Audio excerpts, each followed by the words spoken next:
I'm Siobhan Fallon Hogan, and this is Catholics and Cappuccinos, and I am beyond thrilled because I'm on location. I flew out to the University of Mary, where I've been before, and it is truly heaven on earth out here, and it is my unbelievable, humbling honor to be with Monsignor Shea. Hello. Siobhan, how nice to be with you. Welcome back to the... Thank you so much. The blistering hot prairies of North Sweltering. Dakota. Yes. It's perfect for my skin type. Yes. And I'm from Syracuse. I thought I was such a warrior in the cold. And the last time I came, Father Bauk, your fabulous chaplain, and I had to walk backwards because I couldn't even get up to the campus. Yes. But this time I got to go straight on. But no, I just want to say I am so thrilled to be talking to you. And there's so much I want to talk about. First of all, you're from here. I am. And you're the oldest of 8. That's right. You know that. Yes. And I don't know if you remember this, but I really mean that the University of Mary, when I came here last time, the kids are alive. The Holy Spirit is present. It's a place that I wish, if I had to do it over again, I would send my kids here. I tell everybody, where should I send my kids? I say the University of Mary. But Father, I've now read your book. Oh. From Christendom to Apostolic Mission. And I realized that there's a giant method to your madness. There is some direction, yes. And that you felt that the institutions were the way to get in to form the students. Am I saying that right? Yes, you're saying it perfectly. The fact of the matter is that institution is sort of it's a word that has some baggage in our time. People are anti-institutional. They think that institutions strip away individuality and freedom and all of those things. But institution is a great Christian word. And Christians, Catholics, are geniuses at institutions. And so that's the civilizational force behind our faith. And so what I think we wanted to do in that small essay was simply spell out what it would look like for a place like the University of Mary or any apostolate in our time to think carefully about how the gospel can be best preached, modeled, witnessed to, and lived with joy in difficult times. Yes. Mm-hmm. And that's when I came here, like last night, it's my second visit here. Yeah. I land. Emma, who's the best, drives me up to campus, and she says, "Now listen, it's 4:20," and I'm thinking, I'm so tired, so OLD, and she says, "Now listen, they're singing the hymns at the Eucharist, the exposition." Oh, Solemn Vespers. Yes, you were there for Solemn Vespers. They do that every day on campus. Did you know that? Unbelievable. Mm-hmm. I'm tacky, so I recorded it. I think they were like, who is this weirdo? But I couldn't get over it. I mean, it's like the students are so formed. And then I went to dinner. So all the kids were everyone is polite and manners. And then I was invited to go to the rehearsal of Guys and Dolls. Oh, wow. How is it going to be? Superb. It's next weekend, and so I'm eager to see it. Superb. I mean, the talent's unbelievable. The guys, the guys and the dolls are but it's the whole formation. And I remember going to Father Bauk's class, and there was St. Therese, book, and I was like, now, I'm not going to say which school one of my kids went to, but one of them, I think her freshman course was on Disney. Oh. How depressing. I was like, can we please teach the kids and form them when they're in college? Yeah. But we also have something else in common. Catholic University. Yes, Catholic University. And that's where we met. That's where we met. It was a day that will live in infamy, the 12th of April, 2012. I thought it was 1902. No. No, you wouldn't have been alive. I was. It was 14 years ago we met. Yes. And you so you gave me a great gift that night that you don't know. But I'll tell you about Please it. Tell me. If you pull it out of me. It doesn't come cheap. No, I was so there were all these luminaries there, including you, who were receiving all of these awards, and then there was me. I was receiving the Young Alumni Merit Award. That's the award. And of course, Catholics have an interesting relationship with the question of merit, merit. And so I thought, merit. I'm not sure about that. And so I was sitting at my table with kind of my old college friends who were there, and was kind of just pent up in nerves. And you received your award, which was probably the Idiot Award. No. The whoops we made a mistake award. The Ultra Merit Award. And your reception of the award was so funny and humble and lighthearted, and you sort of set the tone in the whole room such that I just relaxed into myself, and I was able to get up there and just speak from my heart about how grateful I am to the Catholic University of America for all that it gave to all of us and for what it gave to me. I was a farm kid from here. I came from the middle of nowhere in the last days before the internet, and I went there a boy, and I left there a man. It was really a wonderful formation. But you helped me to experience the true gratitude in it that night by reminding us of the humanity of who we all who we all were, and then who we were really there to honor, which is the Lord, who arranges our lives in a very good way. Well, I have to tell you, that means so much to me because, I used to say to my mother, you're such a theologian and you're so smart. And I want to talk about Napa in a second too. But when I went there for that award, I had my kids. I think my oldest was maybe in 10th grade. I was in the weeds, with busy. Oh, yeah. And I got there and I opened the program, and I think they were honoring someone who started the Star Wars program. And then Kevin Ryan was at the Covenant House. Yes. And I was like, there's been a massive mistake. And there's, the play The Actor's Nightmare. And I was like, I said to my daughter, who was in 10th grade, do you have a pen? I said, I'm ill prepared. But, and I proceeded to get up and say, I just want to say I never had a lead here. Thank you for building my my courage to go on. But no, it was the greatest place. And there was a priest there, Father Harkey. Yes, Harkey Theater now. And he was such an inspiration to me. I remember calling him. I was in New York City. Nothing was going right. I was standing on lines for auditions. I was a receptionist because I couldn't be a waitress because I couldn't remember whose food was whose. And he called me one Christmas and he said, it was the first Christmas out, and he said, he used to call me Irish. Irish, how are you? I said, not good. He said, this Christmas, I give you the gift of courage. It meant the world to me. Yes. Because, and as you talk about, things aren't in our time. And we have to have hope, and we have to pray, and God doesn't always answer us when we want him to, right? Yes. No, he doesn't. That's right. But there's a time. So because of that, you gave me another gift. So now it's like I'm following you around like a stalker. I know way too much about you, by the way. I know that you're the oldest of 8. Okay. I know that you have a niece, Christina, that was born last year, correct? Yes, that's right. Yes, she just turned 1. Mm-hmm. Isn't that exciting? Mm-hmm. And that your mom and dad, I can't even imagine the joy after they had 7 boys, no offense, when they had your last sibling is a girl, a sister. The 8th, that's right. What must that have been like for your mother? It was a deep joy for her. I met your mother at the ice cream stand here at the University of Michigan. Yeah. I had 2 last night. So there's another place I want to talk about. So can we pause for just a moment? Yes. What Father Hartke said to you is so important for many different reasons. But I think that courage is a virtue which is deeply needed in the times in which we live for all kinds of different reasons. You mentioned the book From Christendom to Apostolic Mission, and we talk in there about how the great sin of a Christendom time is hypocrisy, pretending to care more about God and the things of God than you really do. Because if the culture is Christian, there are advantages to that. The primary sin in a time in a new apostolic age, which I think is what we're in, is not hypocrisy but cowardice, pretending to care less about God and the things of God than you really do. And I think of St. Paul, who says that our God, St. Paul says that God is the God of endurance and encouragement. Endurance and encouragement. The New Testament never speaks about life with the Lord as an achievement. It always speaks about life with God as an endurance, as a perseverance, as not giving up, as continuing and going on. And so God helps us to endure, but he gives us courage. He encourages us in the midst of it. And that's what you did for all of us that first night when we met 14 years ago. You gave us courage, but Father Hartke had given it to you first. Absolutely. Mm-hmm. And prayer and hope.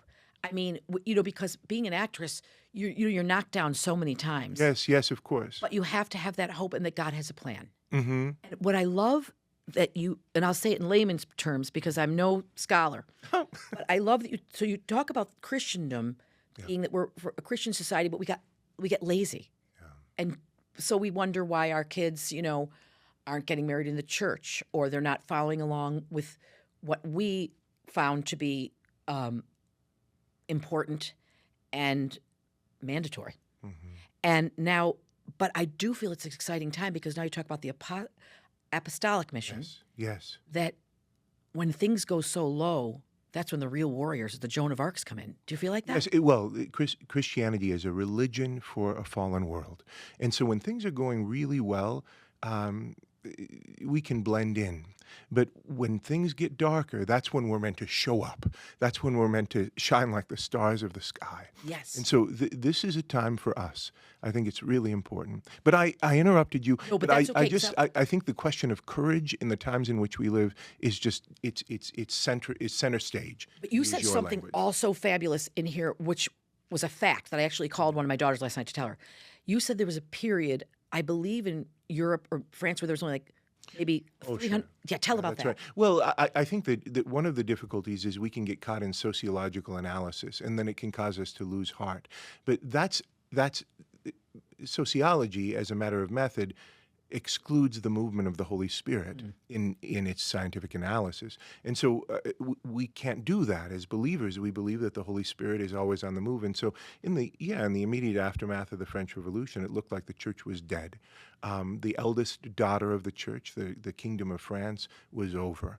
But nobody would have been able to predict from sociological analysis that the 19th century, for instance, would be a time of great flourishing of French Catholicism, all kinds of new orders and movements and a resurgence of devotion and great saints as well. Times like this are the times for saints.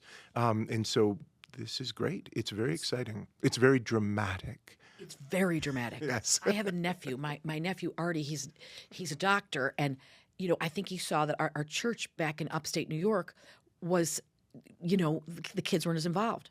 So he started this program. Now I go up there. I don't live there anymore, but when I go up, you see the kids come back from the program on Sundays, skipping, thrilled, and you go up. When you go away and you come back from home, you'll see the changes.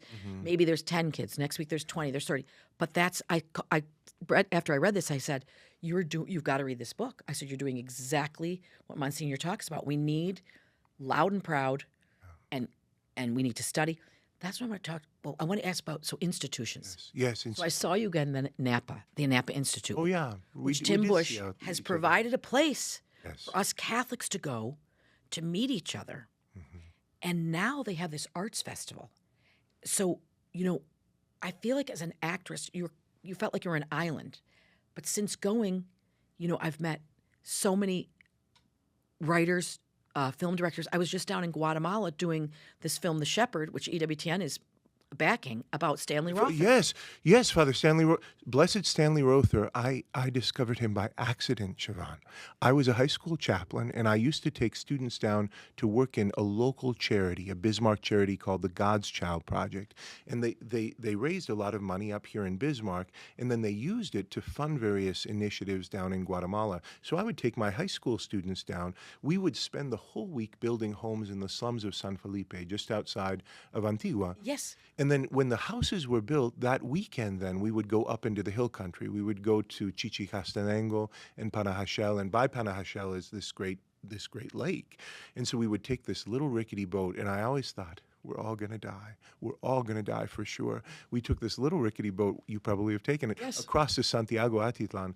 And so we would always go over there, and when you get off, when you disembark there, all these vendors come running at you, wanting to hawk various things and whatever. And finally, it was maybe the second year or the third year that I had done that.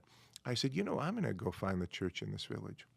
And so I went to find it. I'd never heard of Stanley Rother. I didn't know anything about him. And I wandered into the church and was deeply, deeply struck because there was this monument to a priest from Oklahoma who was born on my birthday. I was born on his 40th birthday.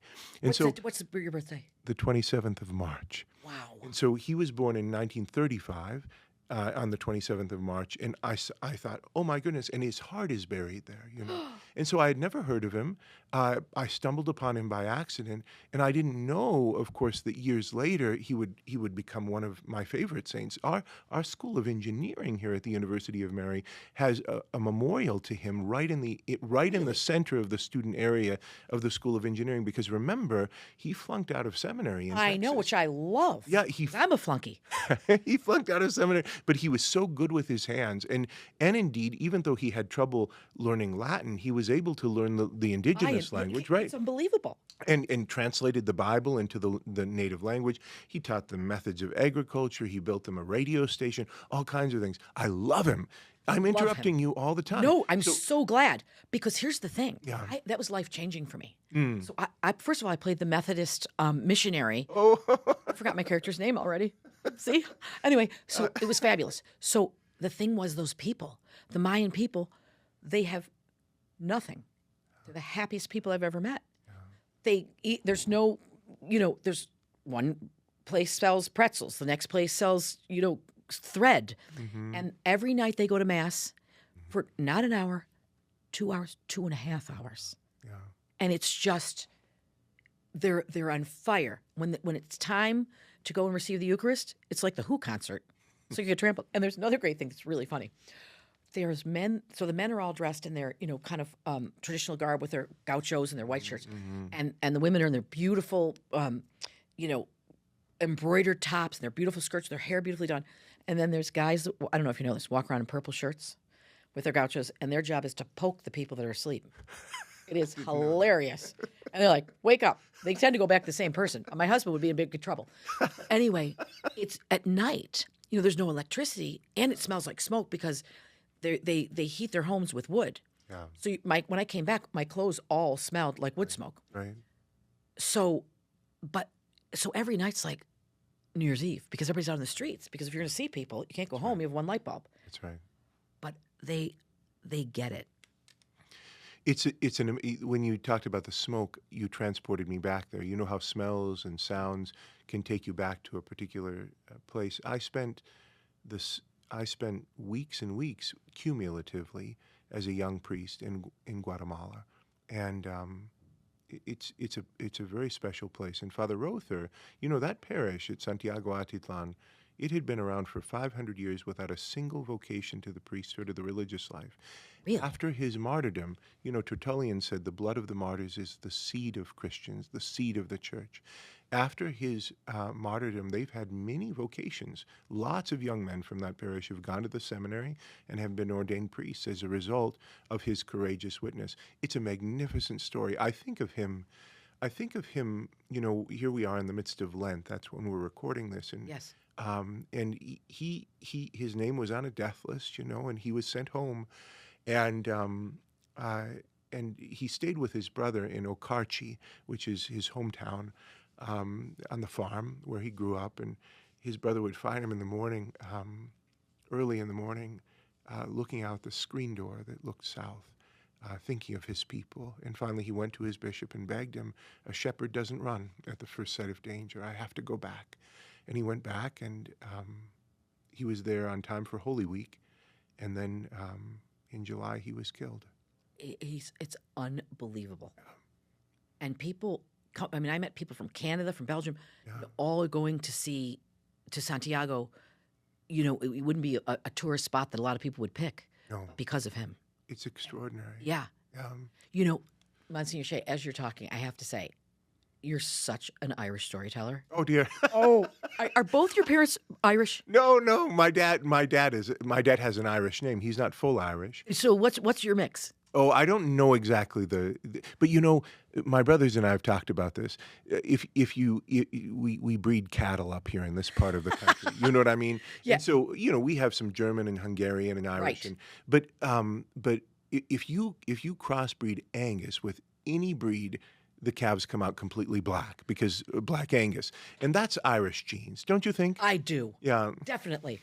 Speaking of going back to the University of Mary, so I wanted to ask you about the importance of retreats, but I wanted to tell you I went on a silent retreat with my sisters last weekend. Was that difficult or easy? Let's just say they weren't confident in me, and they were right. So I feel like there's 6 degrees of the University of Mary because here I am in silent retreat trying to be good, trying. Right. But I'm doing things like this to my sisters.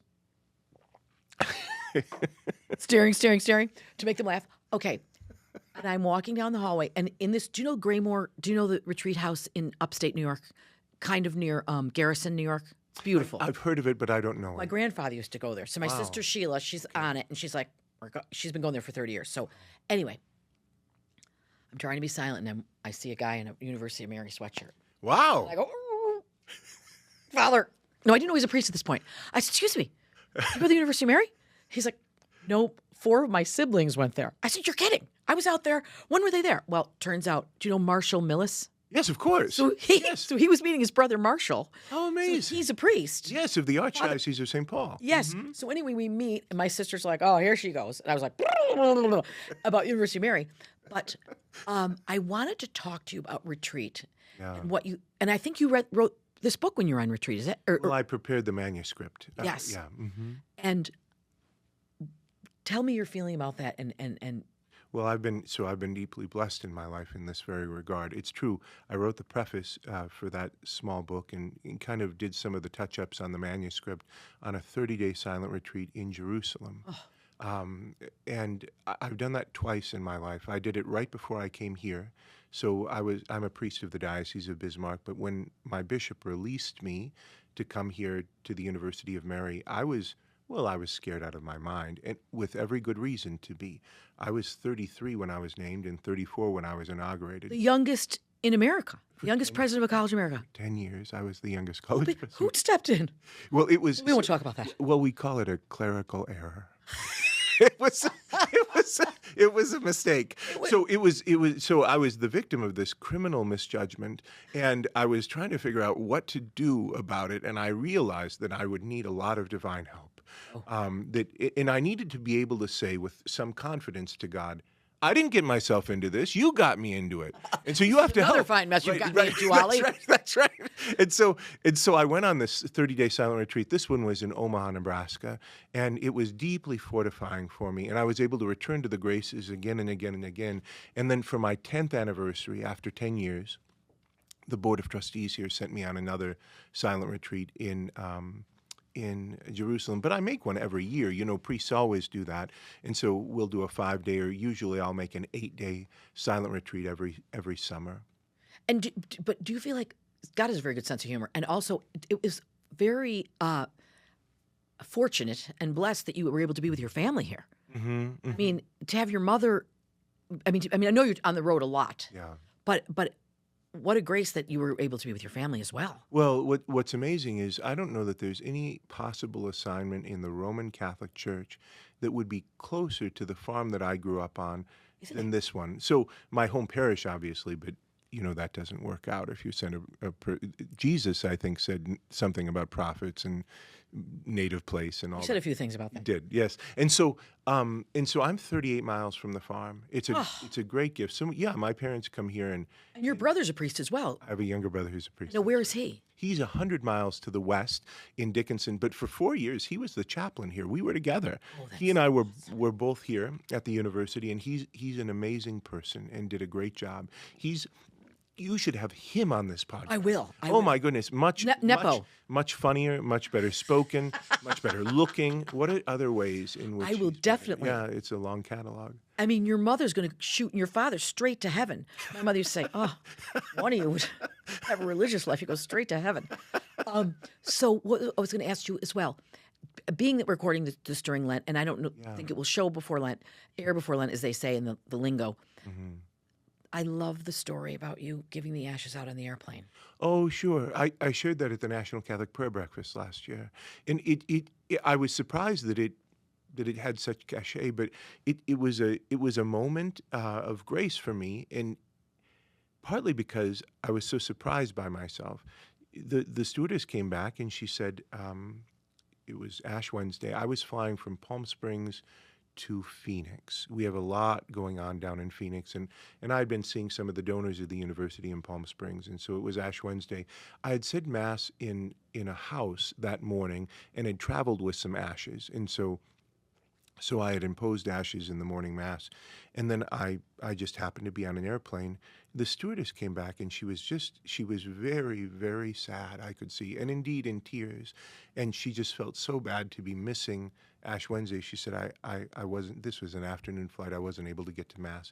And she asked me if I had any ashes.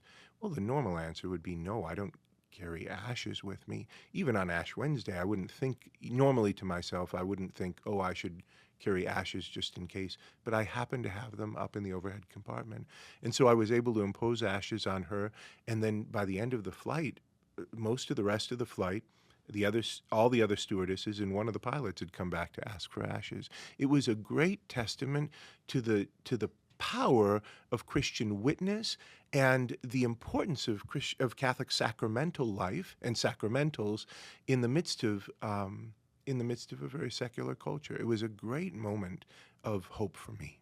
And I imagine for the non-Catholics on the plane, although they must be like to the pilot, could you hurry up and get back up there? We're going to make this one a quick one. But, no, but that's now I'm sure you'll always be sure to carry ashes on Ash Wednesday because you never know. Well, usually I'm here. That's what's so unusual. You know, you can imagine on a campus like this what Ash Wednesday is like. I mean, the chapels are thronged with students. But yes, if I ever travel, I would have Ash. Do you have many non-Catholic students come, or like athletes that end up converting from coming to the University of Mary? So we do have a lot of non-Catholics on campus here for many reasons. Yes. You know, we've got, I think, 70 undergraduate majors, 14 master's programs, and 5 doctorates. So we've got a lot of different programs, and some of the programs would be the top programs in terms of academic excellence in the whole region.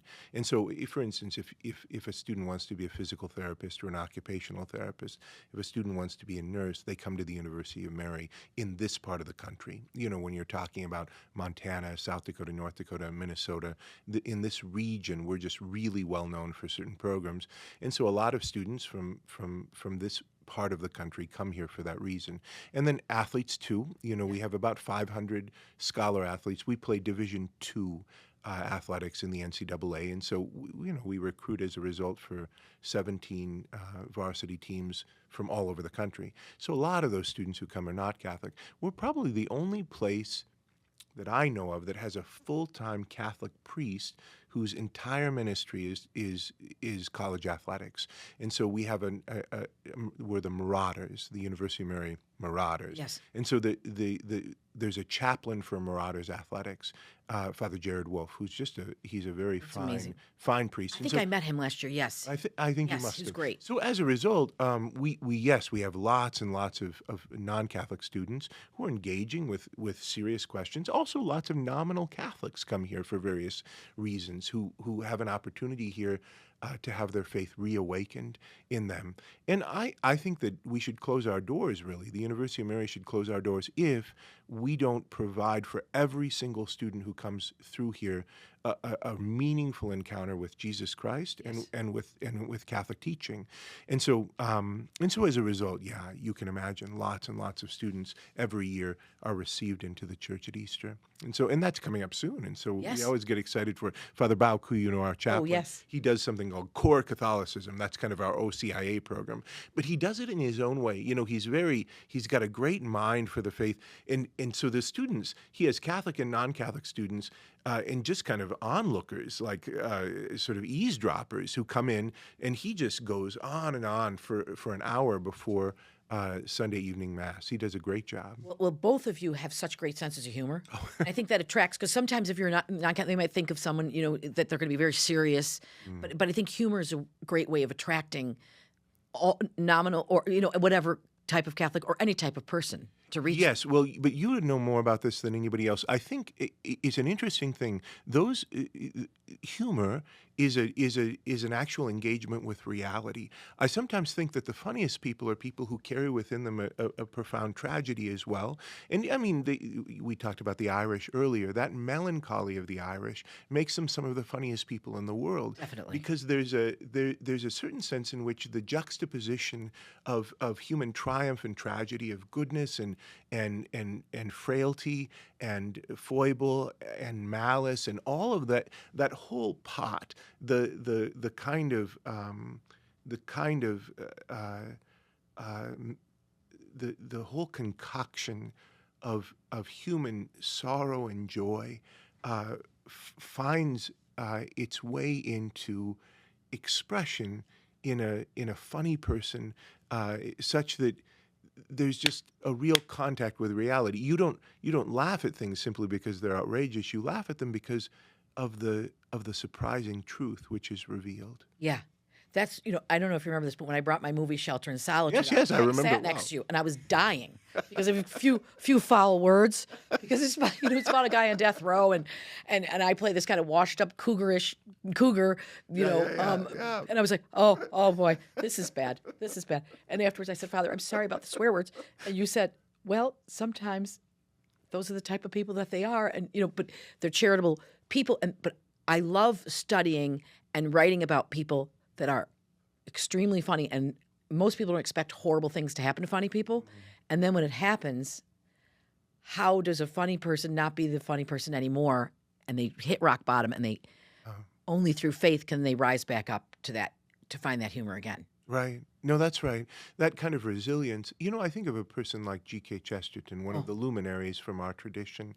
He was uproariously funny. He was his prose and his fiction and his poetry too are just full of all kinds of gems. There's a childlike playfulness, but that wasn't because he was kind of, people talk about religion as the opiate of the masses, and how it's just kind of an anesthetic for weak-minded people who can't cope with the realities of human life. All of that is hogwash. It's total nonsense. In other words, our faith provides us with a perspective so that we can take ourselves lightly, even as we take all the things of human life and the questions of vocation and gift and grace with deadly seriousness. It allows us to live an expansive life. Yeah. I mean, going back to your book again and talking about the young people. Now, the young people here are, I guess in basketball they call it a layup. They're pretty much all set. But you go to New York City and there is really a movement going on. Like, I feel like, did you write this in 2020? It was published in May of 2020. That's right. I feel like there's been a massive change even since then. Do you? Absolutely, yes. So now they've got this, this NYU Center, Old St. Pat's, our Savior. Anyway, they're coming in droves. I have a daughter, Sinead, who's 23.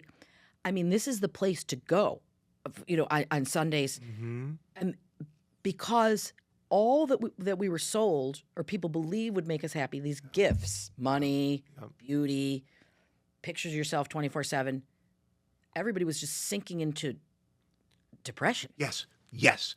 I'm so excited about this. The whole thing is fragmenting at this moment. In other words, totally. The world, it's a farce. The world can't keep its promises. We've always known that. And it's the case that right now, everybody's looking around and saying, what's going on? We've never been able to arrange our lives exactly as we wanted to until recently. We have all of these worldly comforts. We can connect in all kinds of ways, but we've never been lonelier or sadder. I'm looking around. It's not like people are deliriously happy in this new reality, and we were promised happiness, even if nobody signed a contract with us. That's the expectation. And so as a result, people are saying, well, where can I find it? And that's our chance. Exactly. That's our chance. It's our big turn up at bat again. Yes, that's right. It's unbelievable because I remember I was in Los Angeles. I was down and out after Catholic U, thinking, this is going to be great. I'm going to skyrocket. Not happening. And I called my mother and I said, she said, how are you? You had to talk fast in those days because, it was expensive. Long distance. Long distance. My father would be like, get off the phone. And she said, how are you? I said, not good. And she said, well, what's going on? I said, I don't really look right for a lot of these parts. They tell me I'm going to grow into my look when I'm 40. Oh, dear. And I was like, what? That's just centuries away. And she said, maybe you ought to stop looking in the mirror so much and go volunteer. Wow. It was perfect. Wow. So I did. That's an Irish. And then totally, right? And then I was like, I need to shut up and get back to basics, go to church. So it is, I had an aunt who said in Arizona, Siobhan, in the words of St. Francis, you got to keep it simple, stupid. Did he say that? Where did he say that? Anyway, but it's like You know, and my sister Megan always says, the one I came to nap with, you know, God gave us these rules not to be mean, to help us. That's right. So the kids are now getting it and realizing that we were sold a bill of goods. That's right. All the puffed up lips and whatever people are doing and taking pictures of, it doesn't get you anywhere. But the going to mass, hearing the sacred music, Yes. raising the bar. By the way, did you act? Were you in plays? I was in plays. I was never very good, Siobhan. Yes, you were, because No. I heard you recite Hamlet at Nap, and I was like, Oh, dear. stay in your lane. I was like, hey, come on. What's going on? No, I couldn't get over it. And then I know I don't want to go too long here, but I want to ask you, when were you bestowed the honor of being a Monsignor? What year was that? Oh my goodness! It was somewhere around 2013, something like that. It was it would have been 2013 because it was the very, very, very, very tippy end, tippy top end, Tippy top, tippy tendo. Yeah, right. So Rembo. It was the very end of the Benedict XVI papacy because I think I might have been in the last batch of Monsignors before. Benedict resigned, and then Francis very soon changed all the rules for Monsignors, and that would have been in 2013. So, I mean, you're very extremely inspiring. I'm sure with those with vocations and what you've accomplished. And did you also studied it in Rome at the American? yeah, I was at the Northern American College. So I met yes. Monsignor Powers. Oh, isn't he something? He's fabulous. He's a very Another one with a great very- sense of humor. He's a fine person and magnificent, and partly, you know, he's had struggles in his life as well. Yes. Some health struggles, and, Yes. and that fortifies a person. That's why he's funny, you know. Well, he's also funny because he has a sharp wit, and but he's a great person. Which is hard to teach a young person, that the rock bottoms are the biggest gifts of all. That's right. Well, it's hard. It's never easy to admit that in the moment. In the moment. Of course not. But that's when we strengthen our faith. That's right. Well, the divine physician, God's providence surrounds us all the time. All the time. It envelops us and helps us, and that's great. And we're just trying to get to the other side. That's right. I'm a lot closer. Are you? Well, I mean, I'm not getting there, but I'm saying the time might be coming up.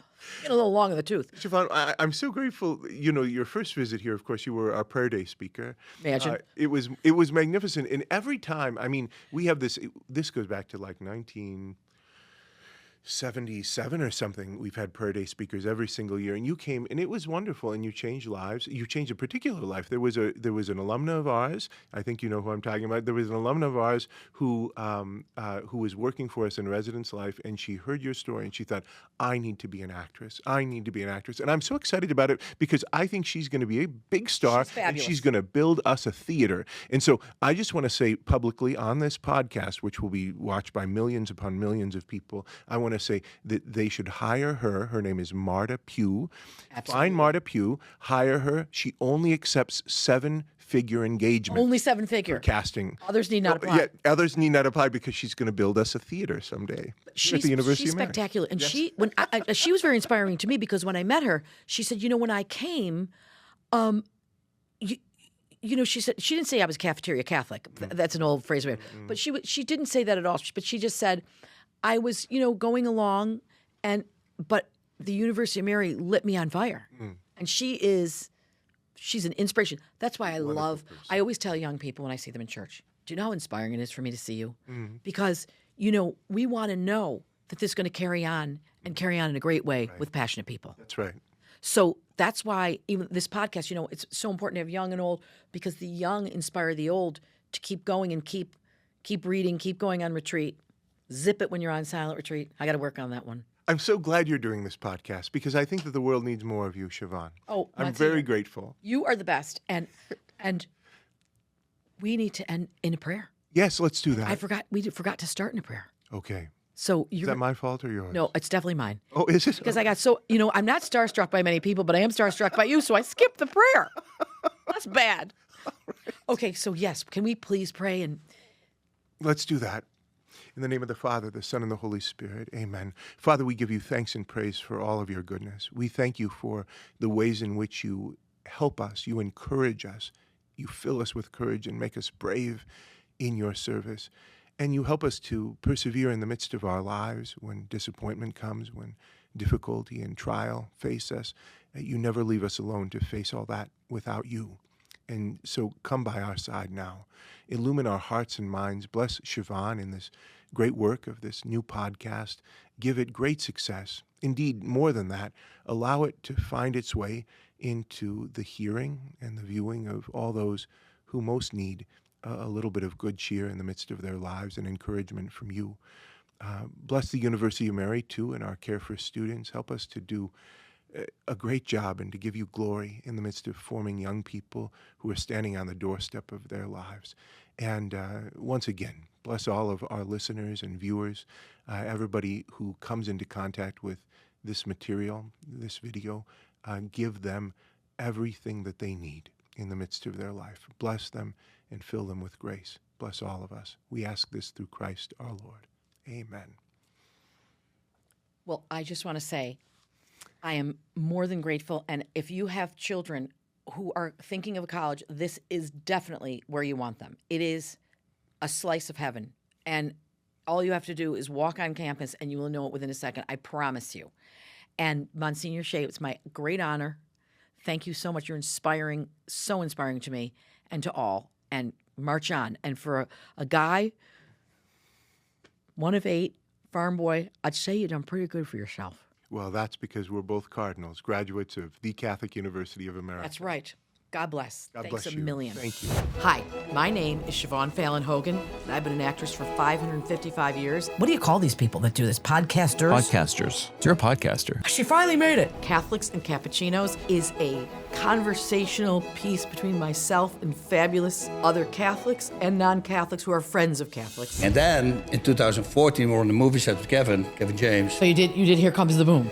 I did that with him first, and then after we did Mall Cup 2. Yes. Were you friends before the movies? Oh, yeah, 97, we met right away, but within 3 months when I came to America, I know him. Is your husband Catholic? Is the Pope from Chicago? What I would like people to take away from this show when they watch is the joy of Catholics and the gifts of Catholics, of all the different people that are going to be on. Jonathan Rumi. What do I do? And I looked up and all I could see was the crucifix hanging above my kitchen. And so I just literally dropped to my knees. Kevin James. Because it is every day. It's all about sacrifice, and it's about, you're going to fall, but it's about getting up. Yes, exactly, and having hope. What better way to talk to somebody than with a cup of cappuccino and talking about Catholicism? Catholics and Cappuccinos,